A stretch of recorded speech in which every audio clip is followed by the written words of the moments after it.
I actually watched Errol Spence Jr.'s fights. Okay. Unlike so many who are bringing their opinions on this mega fight, I actually watched the fights. And I'm gonna share my findings with y'all. Okay. But before I do, make sure y'all hit that subscribe button. All right. I am your homeboy first, and this is the realest, most entertaining sports show in the game. Put it on something. Again, hit that subscribe button, share. Okay. I'm the hardest working man in all of business. Okay. So y'all got to reward me for putting in the work and watching these fights and taking notes and sharing my findings with you. Okay. The reward is simply hit that subscribe button. Okay. But let's get into it, y'all. I also watched Bud's fights. Okay. Make sure you watch that segment that I did on that. Also, we got another segment on the mega fight featuring my player partner Jason Clay. Okay. Where we make our picks and we actually put some on it. Okay. We put some on it. Put it on some. Okay. So make sure y'all watch that as well. Okay. But let's run down Errol's fight record. Now, Bud's he is really around his first title fight. Given the fact that he's a little older than Errol, and I was trying to keep them, side by side to kind of see how their careers were mirroring each other. Okay. So I actually was able to catch pretty much all of Errol's career. Okay. Because like I said, he's younger. Now, Errol's first fights, were typical boxing matchmaking type of shit. Okay. You know how they just put you in there against journeymen and all that kind of stuff. So that was the typical stuff. All right. Emmanuel Larte was really like his first test, and Errol was dominant through 7 rounds, great southpaw power, but couldn't really hurt Larte. Larte came on in the 8th by coming forward and putting some pressure. Spence got tagged in the 7th, but this may have contributed to the bad 8th. Okay. But overall, good fight. His next few fights were tomato cans, really nothing to speak of. Gerardo Cuevas, tomato can knockout. Pito Luch, tomato can knockout. Raymond Charles, tomato can. This brother took off time to be with his sick mother, which I can understand that shit. Hell, I've done that. That was a tomato can, though. TKO. Ronald Cruz, total domination by Spence. He just couldn't get a knockout, though. Cruz had never been knocked down, let alone stopped. An accidental headbutt occurred in this one by Spence, and that created a cut. All right, next fight, Bolanos, he was a tomato can. He hurt his hand, and corner ended up stopping the shit. Next fight was Javier Castro. He took the fight on only 2 weeks' notice. He had lost 3 straight fights before this fight, so he was a tomato can. He got TKO'd in the 5th round. Next fight was Samuel Vargas. Now, Vargas came into the fight 20-1 with 1 draw with 10 knockouts. He took the fight on 3 weeks' notice. His corner actually said 16 days. He had a good record, but I wouldn't say he was a good fighter. He really didn't have any offense. Ref stopped it after round, ref stopped it in round 4, I should say. And this was the first time Vargas had been stopped. He didn't seem to be really hurt, but he was getting tagged. Okay, because Errol got some heavy goddamn hands. Okay.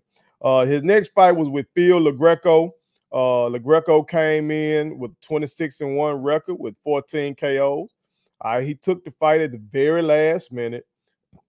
He had previously gone 10 rounds with Sean Porter, but he ended up getting TKO'd in round 3, and Errol just destroyed him with shots to the head and body. Okay, he's a body snatcher. Next fight was with Chris Van Heerden. Van Heerden came in at 23-1-1, southpaw. Clearly influenced by Ali's style, but he did not have Ali's talent. Okay, so keeping his hands down and doing some of that crazy shit Ali used to do, he didn't need to be doing this shit. He got knocked down twice in the 7th round, which was the first time he had ever been down in his career. Okay. And then there was a TKO in the 8th. So this was an impressive victory by Errol. Okay. Next fight was against Alejandro Barrera. All right, came in 26-2. He actually caught Spence with a great uppercut and a straight right in the first round. And that was my first time really seeing Errol get hit. Okay. But he took it well. He took it well. Errol ended up scoring a TKO in the fifth, just displaying great power in both hands, body shots that were just deadly. Okay. His next fight was Chris Algieri.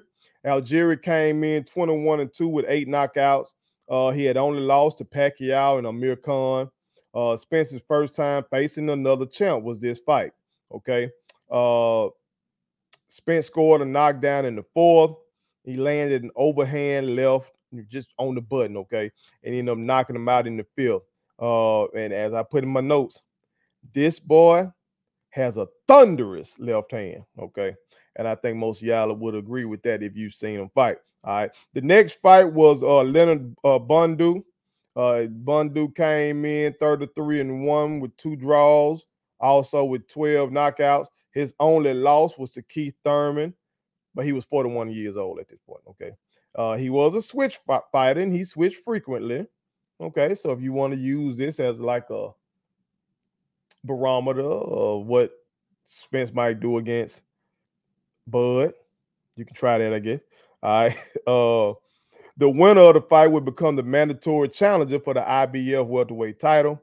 And Bundu tried to bang with Spence on the inside. That was not smart. He got knocked out in the 6th. Okay. Next fight was Kell Brook. They fought on Brook's home turf over there in England. Okay. So Spence took the show on the road. Brook came in 36-1 with 25 knockouts. His only defeat being against Triple G. Okay. And he was actually undefeated at welterweight at this point. All right. And this fight was for the IBF title. All right. Brook was winning the fight through 4. Okay. Brook was even up through 8, in my opinion. Okay. But Spence turned the fight around, really started to turn things in the 7th. Okay. Spence hurt him in the 9th, knocked him down in the 10th. Brook fought back. Okay. But then he got knocked out in the 11th. Okay. Brook just, he ended up taking a knee, didn't get up before the 10 count. His left eye was closing up on him. So he just quit. Okay. Triple G had actually hurt his eye in the previous fight as well. Okay. So impressive fight, especially going over there on that man's home turf and beating his ass like that. Okay. All right. The next fight for Errol Spence was Lamont Peterson. Peterson came in 35-3 with 1 draw and with 17 knockouts. This fight was for the IBF title. Peterson was the number 5 contender at the time. Okay. Peterson is Spence's friend and former sparring partner. Okay.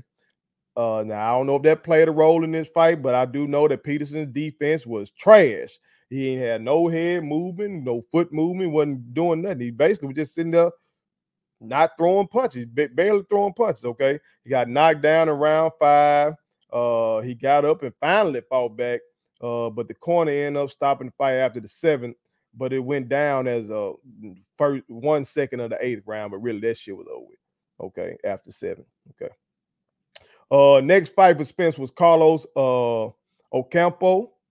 Came in 22-0 with 13 knockouts. This was his first fight in the States. Shit, he got knocked out in the first from a body shot right below the ribs. No contest. He should have stayed his ass at the house. Okay.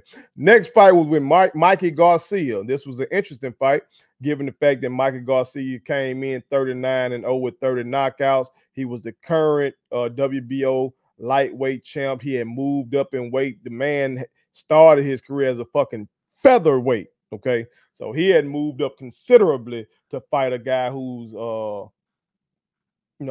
been at welterweight his whole damn career. All right. The fight was for Spence's IBF belt. And as I put in my notes, Mikey was just too small, man. He too short, arms were too short. Errol was just killing them with textbook boxing. As a taller man, you're supposed to do control distance using your jab, okay? And he was able to do that. Manny Pacquiao was in the crowd for this fight. They said he wanted to face the winner of the fight, and I think Spence would have been too big for Manny. Manny was the WBA welterweight champ at the time. Okay, he actually came in the ring after the fight, and they acted like they were gonna get the fight done, but y'all know how this shit go. All right, but this was total domination, but no knockout. No knockout. Now I don't know if Spence was holding back, was he carrying him? I don't know. He scored like 250 more punches on the man. Okay, and again, Mike Garcia is a champ. He is with too little. I don't know. I don't know why he ain't knock him out. Okay, some might say Mike Garcia with that heart of a champion. Maybe that's why he didn't knock him out. I don't know. Okay, but Errol did throw a shot at Sean Porter after the fight by saying Sean Porter can't sell out a family dinner, which leads me to his next fight against Sean Porter. Okay, Sean Porter came in the fight 30-2 with one draw with 17 knockouts. And was the WBC welterweight champ. Spence got away with a lot of low blows in this joint, okay? And they really got to trading in round 3. Porter was crowding Spence. They got to trading again in the 4th. I'm talking about hard shots on both sides. Porter slightly stunned Spence, okay? And I'd have to give him that round. Might be the first round that I saw Spence like definitely lose. Okay. Now, this was interesting to me. Porter's dad in the corner told Porter to let Spence have the body and to go for Spence's head whenever Spence would attack the body. Okay. That was interesting to me because I told you before, the man is a body snatcher. The man can lay you down with a body shot. So this man daddy was telling him to give him the body. I was like, that's a little risque, goddammit. But it was seeming to pay off. Okay, it was seeming to pay off. Another note, Keith Thurman said he had Porter winning every round through 5. Now, as I noted, I don't know about that shit. I don't know about that now, goddamn. Okay. It was Sean's kind of fight, but Errol was landing more shots. You kind of, know, like Sean Porter was clearly making the fight. He was dictating how the fight was. It was messy. Okay. A lot of wrestling was going on, a lot of infighting. But still, Errol was being more accurate with his punches and scoring more. You feel me? Porter was busier. Okay. Particularly with power punches, he was busier.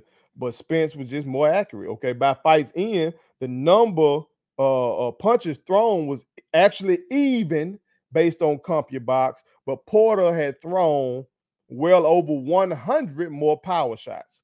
Okay, so that speaks to what I'm talking about him being busier with power shots. All right, now even on the unofficial card through 8.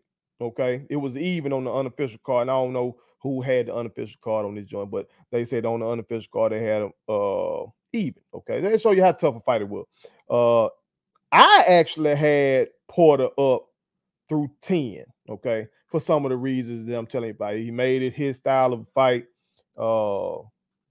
It just was messy, and this speaks to some of the messiness of the fight. Spence got cut in the 10th from an accidental headbutt. And Porter wouldn't let Spence get him on the ropes, which I've seen him get motherfuckers on the ropes. He does a great job of cutting off the ring and getting cornering cats and getting them on the ropes and things like that, and just wailing away, especially to the body. Porter wasn't letting them do that. He would pivot out and put Spence on the ropes, okay? But then Porter got knocked down in the 11th.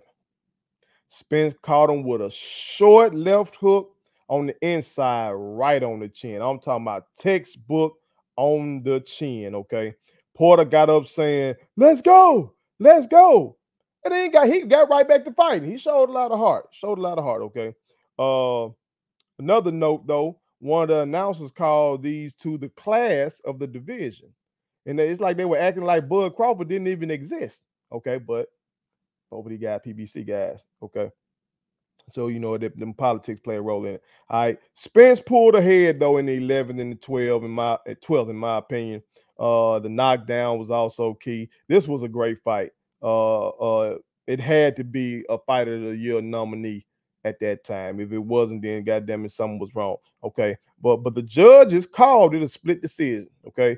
The first judge had it 116, 111 Spence. The second judge had it 115, 112 Porter, and that's including a knockdown, and they still had him up 3. All right, and the third judge had it 116, 111 Spence. Okay, so that was a classic fight. If you missed that one, go check that one out before the Bud Crawford Errol Spence joint. Okay, Spence's next fight was against Danny Garcia. Danny Garcia came in 36-2 with 21 knockouts.